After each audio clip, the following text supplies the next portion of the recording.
Merhaba arkadaşlar. Bugün çilek reçeli yapıyorum. 1 kilogram çileğim var. Şimdi bu çileklerin önce şu yeşil kısımlarını ve yuvalarını böyle tek tek ayıklıyorum. Şuralarını bu şekilde. Çileklerin böyle küçük ve orta boy olanlarını tercih ettiğiniz zaman çok daha güzel bir reçel elde edebilirsiniz. Mümkünse böyle küçük çilekler bulup onlardan reçel yapmak her zaman tercihimiz olmalı. Bu şekilde bütün çileklerimi ayıklıyorum.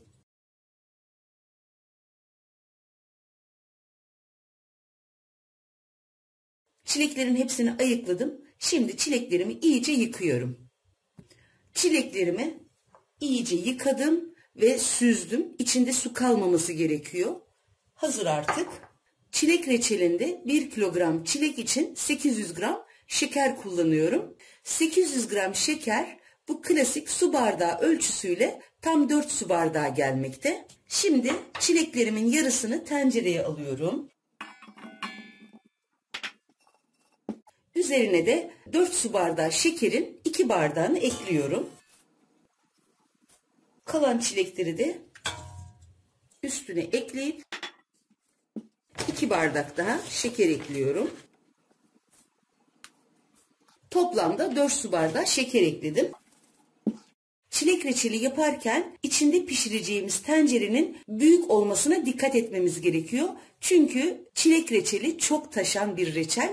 Karıştırırken de daha rahat karıştırabilmek, çileklerin ezilmemesini sağlamak için her zaman büyük bir tencere tercih etmeliyiz. Yani 1 kilogram çilek için en az 3-4 litrelik bir tencere kullanmak gerekir. Şimdi tenceremin kapağını kapatıp en az bir gece şekerde bekletiyorum.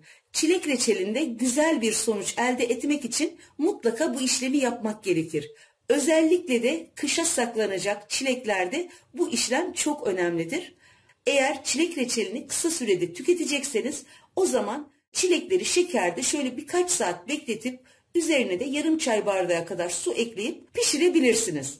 Ama güzel bir sonuç elde etmek, yani çileklerin tane tane kalmasını sağlamak ve uzun süre saklayabilmek için böyle bir gece önceden, yani en az 24 saat şekerde bekleterek yapmak çok daha güzel sonuç verecektir. Her zaman şekerde bekleterek reçel yapıyorum ve de gerçekten çok güzel sonuç alıyorum. O yüzden yine böyle bir gece şekerde bekleterek ertesi gün inşallah çilekler böyle iyice suyunu verip taneler küçüldükten sonra kaynatacağım. Bir de sıcak havalarda, mesela böyle yazın, Temmuz, Haziran gibi çok sıcak havalarda şekerde bekletilen çileklerin mutlaka buzdolabında bekletilmesi gerekiyor. Çünkü üzerinden 24 saat gibi uzun bir süre geçtiği için ekşime olabilir. Bunu önlemek için tenceremizi buzdolabında saklamamız gerekir. Ama havalar serinse, mutfak serinse bunu mutfağın bir köşesinde de bekletebiliriz. Üzerinden 24 saat geçen çileklerim artık suyu da iyice verdi. Hatta taneler de bayağı böyle bakın küçüldü. Şimdi ocağa alıyorum. Ocağın orta gözüne koydum ve harlı ateşte kaynayıncaya kadar bu şekilde tutuyorum. Ama şekerler dibine çöktüğü için şöyle iyice bir karıştıracağım. Bu aşamada içine şöyle çay kaşığının ucuyla çok az tereyağı atıyorum. Bu tereyağı hem reçelin köpürmesini engelliyor hem de reçelimizin daha parlak olmasını sağlıyor. İçinde en ufak bir koku falan oluşturmuyor. Ama istemezseniz eklemeyebilirsiniz de.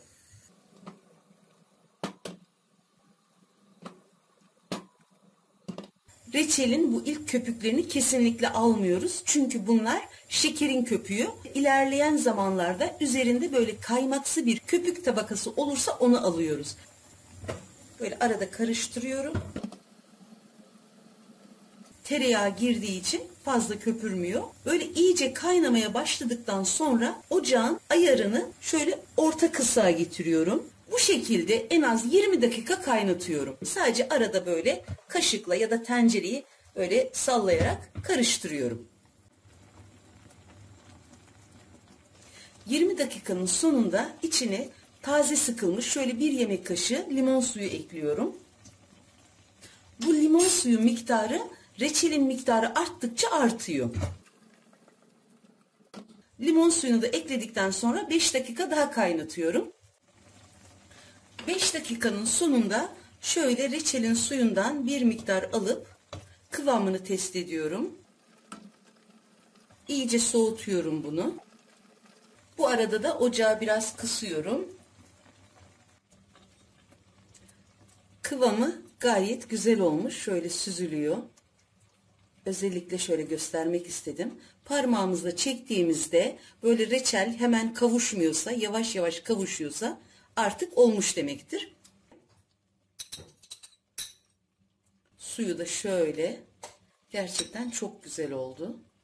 Dolapta iyice soğuttum. Ocağın altını hemen kapatıyorum.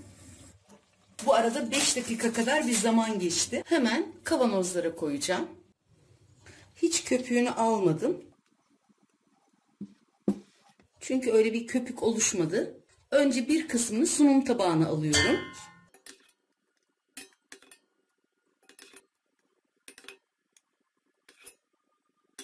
Kalanı da böyle küçük kavanozlara alıyorum.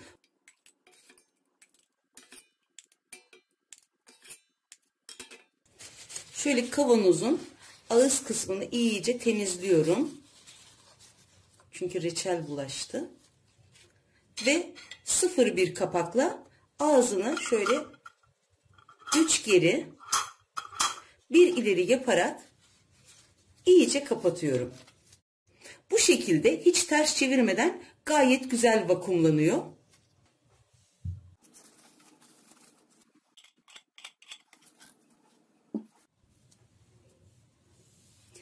Reçelim soğudu. Taneleri bütün bütün duruyor.